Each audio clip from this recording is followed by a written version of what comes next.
Case lang, kasi nabanggit ni Direk kanina yung Barreto Sisters. Ikaw ba game ka kung sakaling sama-sama kayo dito sa film? Siguro, malaking wish ko na kung makasama syempre yung ate ko. Pero alam naman natin na hindi niya, she's very busy, especially ngayon na si Dominique is about to give birth, no?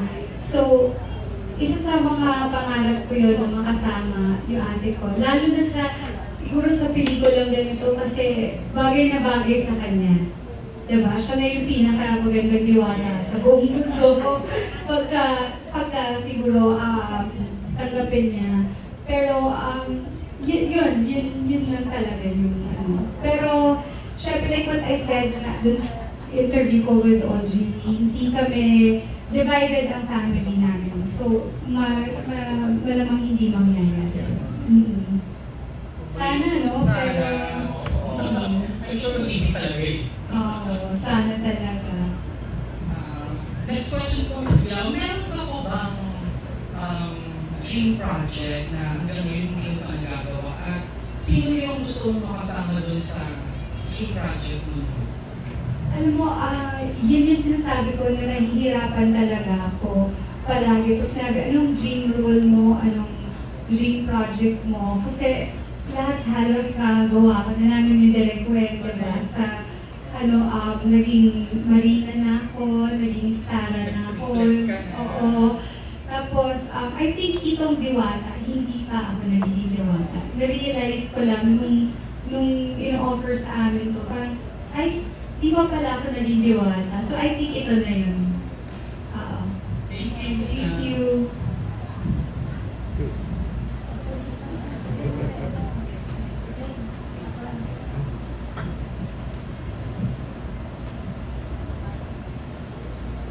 Malalaking stars yung kasama niya dito. Kasama ka ba dito sa mga pumili dito sa mga stars na yun? Yes, oo. Nakakatawa kasi, alam mo, pagka magandang ang relasyon mo sa co-workers mo, at nagiging pamilya na sila sa'yo, isang tawag lang, support. So, sobra akong blessed dun sa part na yun, na okay na sila na parang laro lang to sa kanila na dito rin mo makikita na walang malaking artista. Kapag ka-artista ka, kahit na anong role, kahit na anong ipagawa sa'yo, basta sport ka at saka artist ka, gagawin mo yun. Follow up ko lang dun sa mga anak mo. Paano ka na-convince na si Santino magdidirect and then si Sabina aarte? Siyempre, di ba tayo mga nanay pag nahirapan ka ba na okay lang sa'yo na feeling yung industry na kung nasaan ka? Ako sabi ko, si Santino talagang hindi. Nagkaroon ng issue yun na nung pinost ko yun sa IG yung picture, nagalit talaga siya sa akin. So, very private siya. Si Sabina kasi, parang gusto ko maging part siya. Kasi parang, since ninang rin nila si Miss Aida, diba? Gusto ko maging part siya na kung mag-PA, Kasi yung mga anak ko, yung dalawa, hindi sila lumaki na nakikita kung paano ako magtrabaho. Pero yung dalawang maliit ko, si Ariana at saka si Noah, kahit saan bit-bit ko. Basta 10 o'clock, tulog sila kung kahit sa tent or sa dressing room. Nakita nila yung hirap. So si Kea, may umukay na isa pang malaking artista. Ayan. I'm out. Si Sabina, sinabi ko, this is Ninang Aida at direct it project. Ariana's going to join and of course I'm going to be part of it also. So, what can you do to help your Ninang? Kasi always na lang kapag may gusto sila, Ninang Aida So si Santino, kahit na mahirap bitbitin yan kahit saan, sasama sa Cebu dahil andyan yung ninang niya. So, sabi ni Sabina, okay mom, I can be a PA or I can help with the costumes, ganyan. So, si Sabina more or less nakikita na yung kung paano ako mag-work ng hard work. Si Saint hindi talaga. Pero itong dalawang to, nakita talaga. So, si Ariana, nung gustong mag-artista, so sabi ko, o sige, pagbigyan natin si Direk Abby. Tapos biglang ito na naman. Parang sunod-sunod na, hindi ko na alam. Basta ang alam ko, hindi ako magiging mamager. Sabi ko siya, hindi ako magiging mamager. Hindi, bahala ka na dyan si ALB. Hindi ka magiging stage man. Hindi siguro. Hindi ko ba alam. Baka pag may mga chismis na, hindi mo ba alam. Pag mga kaibigan ko lang yung what do you call this, tinitira sa mga TVs or vlogs or to the rescue ako. So, malamang pag sa mga anak ko, yun.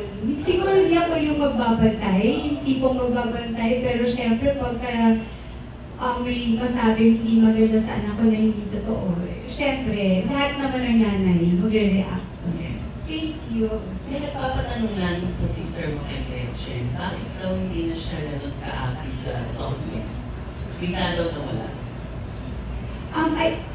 Alam mo, hindi ko rin alam kasi parang it was very stressful na. Parang I think yung last, I really can't speak for on behalf of my sister, pero for what yung sa alam ko parang, di ba nung pandemic, tumulong siya sa lahat, pati ng hospitals. You know, any hospital na mapuntahan ko hanggang sa Subic, pati janitor sinabi, nakakuha sila ng ayuda sa ate ko. O yan.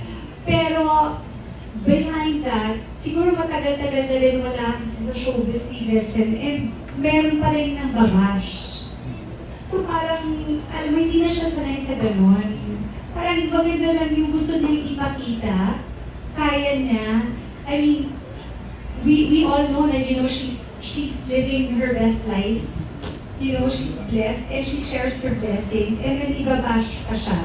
Parang hindi na kailangan yun sa buhay niya. So, tinanggal niya na yun. So, okay na yun. Okay na, I think yun na yun. Parang last na yun na nakapag-bless siya. Pero parang i-bash pa siya. Hindi niya kailangan sa buhay na yun. Thank you. Thank you. Baka kumonti yung kagandahan niya na kahit na kumonti, okay lang. Ganun pa rin, di ba? Pero in fairness ni Gretchen, nung pandemic time, ilang beses yun, ilang rounds yun, na tumulong siya. Yes. Pero hindi ko pabilisin yung artista. In fairness na ganun. That's so true. That's so true. Sana talaga matandaan nila yun. In fairness, natandaan Yes. yun. Namarkahan yung festival. Thank And you. please extend our Yes. gratitude to your sister. Well, thank you. Mahal na mahal ka nun, Nani. Ah, Mahal na mahal ka na ate. ay, sobrang love ko yun. Sobra.